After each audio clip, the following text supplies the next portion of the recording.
పరివర్తన పాపనాశన భవభయహరణ ఏ పేరున నిన్ను గొలుతుము మహదేవా ఏ తీరున నిన్ను పూజింతుము దేవా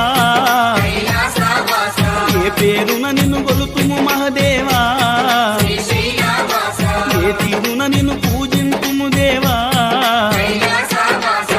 శ్రీశైలవాస శ్రీ మల్లినాథ నీ దర్శన భాగ్యం ఈవయ్యా మా జ్యోతిర్లింగా ఈ జన్మకు మోక్షం ఈవయ్యా ఓం జై జగదీశ